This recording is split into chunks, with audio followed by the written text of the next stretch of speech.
Girls Gone Strong, I'm Karen Smith, and today I'm doing a demonstration of the exercises in the article for the beginner program.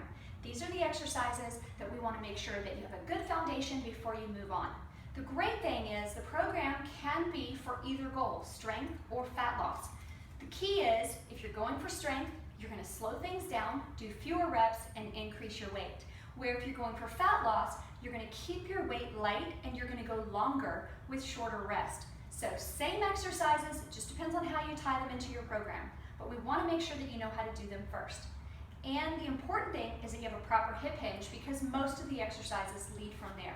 So in order to do that, I'm going to go ahead and take a dowel rod. Now, you can use a broomstick, something else that you have at home, just something that you're going to be able to place on your back. You're going to hold at the two natural curves at your back, your lumbar and behind your neck, so your cervical spine. You're going to hold those two places, and then you're going to keep the dowel in contact with your head, your T-spine, and your sacrum. Your feet are going to be about shoulder width distance. You're going to press into the ground, and you're going to hinge at the hips, keeping those points of contact, and back up.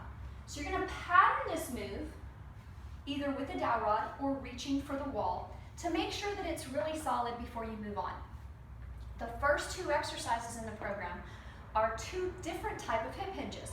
One is a grind, which is the deadlift. That's a slow hip hinge. So we're going to move slowly into the hip hinge and then stand back up with the weight. The swing is a fast hip hinge, which is we would call a ballistic. Now, that's explosively using the hips. The hips are going to drive the bell. The arms are just going to guide the bell. I'm going to go ahead and show you both of these before we move on. So the deadlift, like I mentioned, your bell is going to be between your feet. It can be right at mid-feet, or it can be by your ankles if you're super mobile. If you're immobile, you can also raise the bell on an elevation so that you can still deadlift. So we're going to hinge at the hips, reach for the bell, make sure the lats are loaded, and stand up. Inhale on the way back down, replace the bell, and stand back up. So that's your deadlift. The swing, you're going to take a step back, so you're going to be about a foot distance away from the bell. Still the same hinge. You're still going to reach for the bell and load the lats, but now you're going to hike the bell and then explosively stand up from that hip hinge.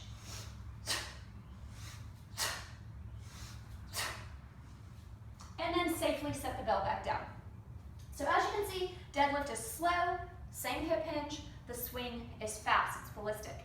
But again, you're not pulling with your arms, you're letting the hips do the work for you because they're being explosive.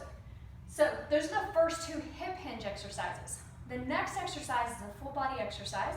You should start this body weight first, pattern it, then you can come back and add weight. So I'm going to go ahead and show you the Turkish get-up. You're going to start on the ground, roll to your side to grab your bell, so kind of roll in fetal position. Press the bell overhead, extend the arm and the leg.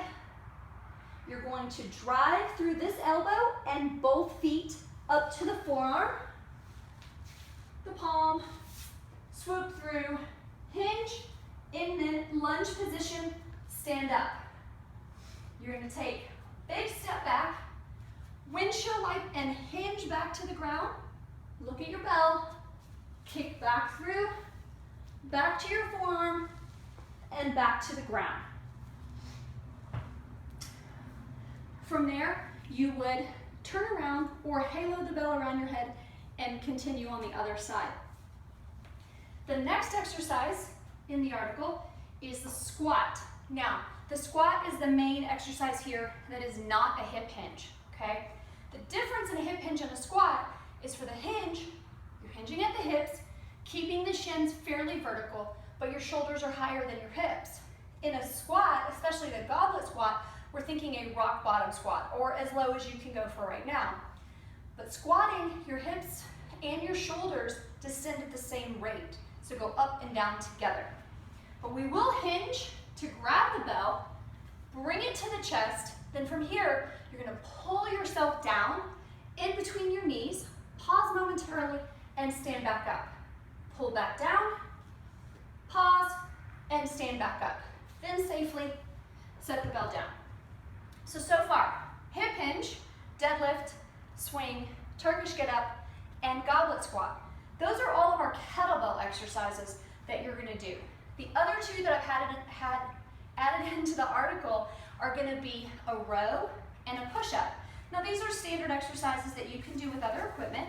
Obviously push-up is body weight, but we are gonna hip hinge and use a kettlebell for the row today, but you can use something else.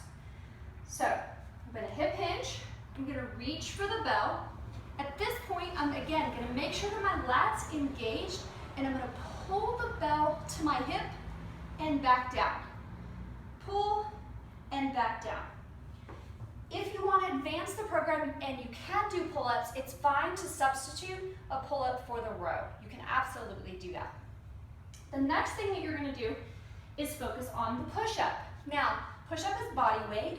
If you're not yet at a full range push-up on the ground, I highly recommend that you use an elevation, whether it be the wall, a bench, a desktop, anything that's going to give you full range push-up versus dropping to your knees, because you're going to get stronger faster and get more benefit there. So I'm going to go ahead and demonstrate the push-up for you. You're going to place your hands about shoulder width distance, then you're going to extend your feet out. Now, you can have your feet together, you can have them apart. Obviously, if they're apart, that's giving you a little bit stronger base for beginners. So you can extend them out, you're going to pull yourself down to the ground, pause, press back up. Pull yourself down, pause, and press back up. So, those are your skills for this program. Again, determine your goal. Is it strength? Is it fat loss? And then follow the program from there. Check back, add comments, and let me know what you think. Have a great day.